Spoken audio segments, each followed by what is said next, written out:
জুলাই জাতীয় সনদ বাস্তবায়ন নিয়ে গণভোটের বিষয়ে রাজনৈতিক দলগুলোকে আলোচনা করে এক সপ্তাহের মধ্যে ঐক্যবদ্ধ সুপারিশের আহ্বান জানিয়েছে উপদেষ্টা পরিষদ। সোমবার সকালে অধ্যাপক মোহাম্মদ ইউনূসের সভাপতিত্বে অনুষ্ঠিত উপদেষ্টা পরিষদের বৈঠক থেকে এই আহ্বান জানানো হয়। বৈঠক শেষে সংবাদ সম্মেলনে আইন উপদেষ্টা বলেন, রাজনৈতিক দলগুলো ঐক্যবদ্ধ না হলে সিদ্ধান্ত নেবে সরকার। রেইনবো অ্যাক্রোপ্লাস্টে অ্যাক্রিলিক এমালশন থাকায় মুছে ফেলা যায় যে কোনো দাগ সহজেই। রেইনবো পেইন্টস, কালার অফ জয়।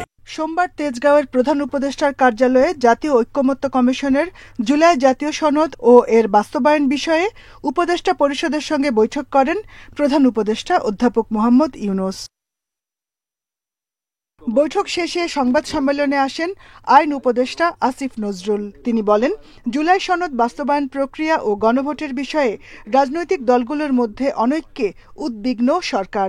বলেন, সরকার এ বিষয়ে আর সংলাপ আয়োজন করবে না। এসব প্রশ্নে রাজনৈতিক দলগুলোর মধ্যে যে মতভেদ দেখা দিয়েছে, সেজন্য সভায় উদ্বেগ প্রকাশ করা হয়। এই প্রেক্ষিতে গণভোটের সময় কখন হবে, গণভোট কবে অনুষ্ঠিত হবে, গণভোটের বিষয়বস্তু কি হবে, জুলাই সনদে বর্ণিত ভিন্নমতগুলো প্রসঙ্গে কি পদক্ষেপ নেওয়া হবে, তা নিয়ে ঐক্যমত কমিশনের প্রস্তাবগুলোর আলোকে জরুরি ভিত্তিতে চূড়ান্ত সিদ্ধান্ত গ্রহণ করা প্রয়োজন বলে সভা অভিমত ব্যক্ত করে। আসিফ নজরুল জানান, সরকার চায় জুলাই সনদ বাস্তবায়নে দলগুলো নিজেরাই নিজেদের মধ্যে আলোচনা করে আগামী এক সপ্তাহের মধ্যে এর বাস্তবায়ন প্রক্রিয়া ও গণভোটের সিদ্ধান্ত জানাবে সরকারকে।